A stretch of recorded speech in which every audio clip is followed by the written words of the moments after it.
অভাবের তাড়নায় ৮ বছরের আদুরিকে ঢাকায় গৃহকর্মীর কাজ দেন মা সাফিয়া বেগম, কিন্তু সেই সিদ্ধান্তের জন্য প্রতিটি মুহূর্ত অনুশোচনায় ভুগছেন পটুয়াখালী প্রত্যন্ত জনপদের এই নারী। আর শরীরের ক্ষত সারলেও এখনো দগদগে ঘা আদুরির মন জুড়ে।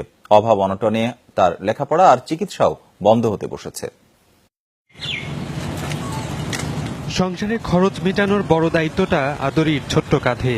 তাই রোজগারের আশায় শাকপাতা সংগ্রহে 11 বছরের শিশুর প্রতিদিনের ব্যস্ততা। নির্যাতনের ক্ষত শরীর কাটিয়ে উঠলেও এখনো দগদগে ঘা আদরির মন জুড়ে।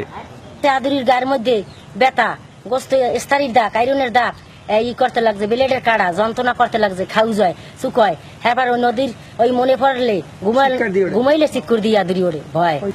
নানা সীমাবদ্ধতার মধ্যেও বড় হওয়ার স্বপ্ন আদরির। পড়ালেখা চলছে স্থানীয় জৈনকাঠি সালিয়া মাদ্রাসার ৩য় শ্রেণীতে। স্বপ্ন পূরণে সবার সহযোগিতা চাইছে আদরি ও তার স্বজনরা।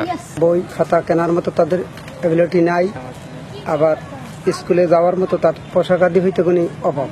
পড়ালেখা করি, গাছ কেনা লাগবে, কিনতে পারি না, খাইতে দাইতে কষ্ট, ওষুধ খেতে পারি না, শরীরে ব্যথা করে, ভিতরে ওষুধ খেতে পারি না, ফুল উঠছে জায়গা। 2013 সালে রাজধানীর একটি বাড়িতে গৃহকর্ত্রীর নির্মম নির্যাতনের শিকার হয় আদরি। রাকিব খান, যমুনা নিউজ।